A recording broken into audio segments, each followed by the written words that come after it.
জাতীয় পত্রিকা এবং টেলিভিশনে যে পিকচারটা দেখতে পেলাম, মিরপুরের ৬ নম্বর সেকশনের এক বাসিন্দা, শিক্ষিকা, তার মায়ের প্রতি অবহেলা এবং উচ্চশিক্ষিত তিনটি সন্তান, তার দুজন হচ্ছে বাংলাদেশের সর্বোচ্চ পদধারী যুগ্ম সচিব এবং আর এক সন্তান হচ্ছেন বুয়েটের প্রফেসর।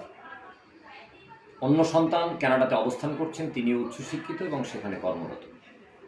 মা কি করে একজন সন্তান দ্বারা এরকম অবহেলিত এবং অবাঞ্ছিত হয়, তা জাতিকে নাড়া দিয়েছে।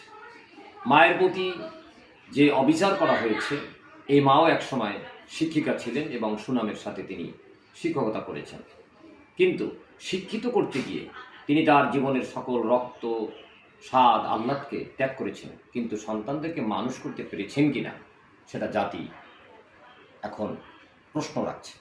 আমরা শিক্ষা প্রতিষ্ঠানে ছাত্রদেরকে ভর্তির সময় শুধু বলতেই থাকি, তুমি ফার্স্ট হলে না কেন, তুমি A+ পেলে না কেন, কিন্তু তুমি মানুষ হলে না কেন, সেটা আমরা জানতে চাই না।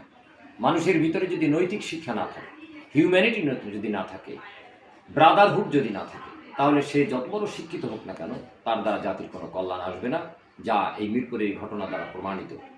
সন্তান একজন শিক্ষিকা, তিনি নিজেও মায়ের 7 দিন মৃত্যু বরণ করা মাকে গোপন করেছেন।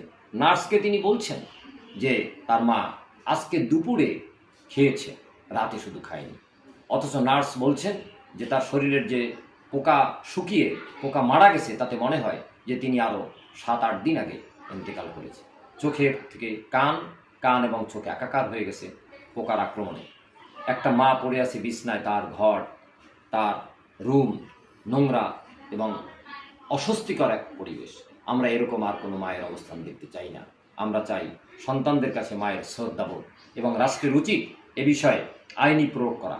কোনো সন্তান দ্বারা যদি পিতামাতা এভাবে নিগৃহীত হয়, অবশ্যই তাকে আইনের কাছে সোপর্দ করতে হবে এবং আইনগতভাবে তার শাস্তির বিধান রাখতে হবে বলে আমি মনে করি।